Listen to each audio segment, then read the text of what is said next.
Lukas 6 ayat 41.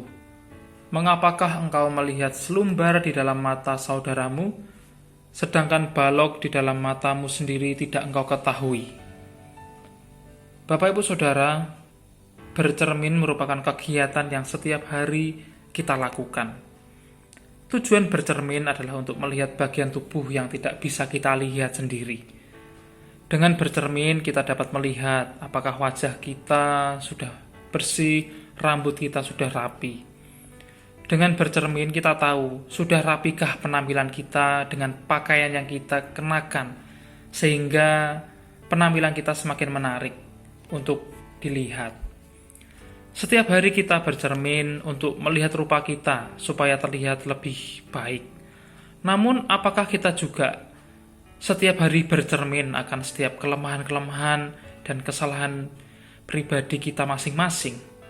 Seringkali kita tidak sadar perbuatan kita yang sebenarnya menjadi pengganggu bagi orang lain. Tapi kita meminta orang lain untuk memahami dan menerima setiap sikap kita. Malahan kita cenderung menjadi cermin bagi orang lain. Kita dapat mengomentari setiap kesalahan kecil yang orang lain perbuat dan menjadikan kesalahan itu sebagai pembenaran untuk menghakimi. Dan dengan kesalahan yang orang lain perbuat, kita punya alasan untuk tidak dekat-dekat atau bergaul dengan orang itu.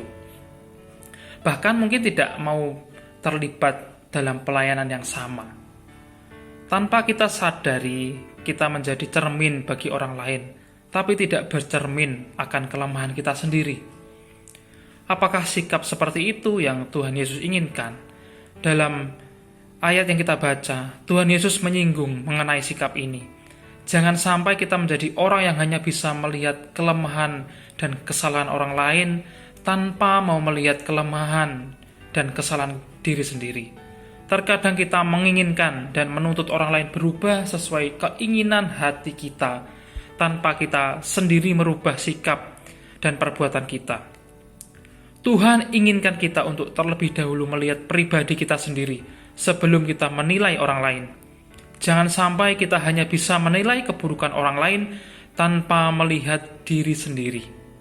Karena belum tentu kita lebih benar dari orang yang kita nilai perbuatannya.